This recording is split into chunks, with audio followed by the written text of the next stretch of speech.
സംഭവം നമ്മൾ അർജുന പറഞ്ഞാൽ കേക്ക് മേടിക്കാൻ വേണ്ടിട്ട് പറഞ്ഞു. പക്ഷേ തളിപ്രമ്മിലെ കഫേ കുൽഫിയിലാണ് കേക്ക് മേടിക്കാൻ വേണ്ടി പോയി. അവിടെ എന്തെങ്കിലും വെറൈറ്റി ഐറ്റംസിൽ കേക്ക് ഉണ്ടായിരുന്നു. പിന്നെ ആ ചങ്ങായി തന്നെ ഏറ്റവും നല്ലതെന്ന് പറഞ്ഞ കേക്ക് നമ്മൾ ഹാഫ് KG അങ്ങ് എടുത്തു. വെറുതെ കാണാൻ വേണ്ടി ചെലവപ്പം ഇരുന്ന് പൊട്ടുന്നില്ല മുട്ടയിലാക്കിയിട്ടുണ്ട്. മുട്ട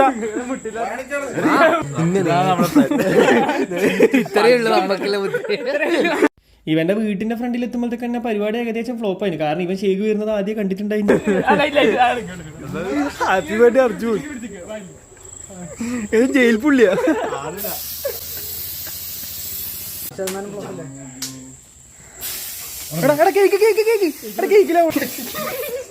അനുവിൻ്റെ അകത്ത് അർജുൻ നീതി കഴിയുന്നതോടുകൂടി ഈ വ്ളോഗ് അവസാനിക്കും. 8 നിലയിലാണ് പൊട്ടിയത്. പക്ഷെ നാളെ വേറൊരു ചെസ്റ്റ് പീസിന്റെ വ്ളോഗ് വരുന്നുണ്ട്. അപ്പൊ നിങ്ങൾ എല്ലാവരും കണ്ടിട്ട് അഭിപ്രായം പറയാം.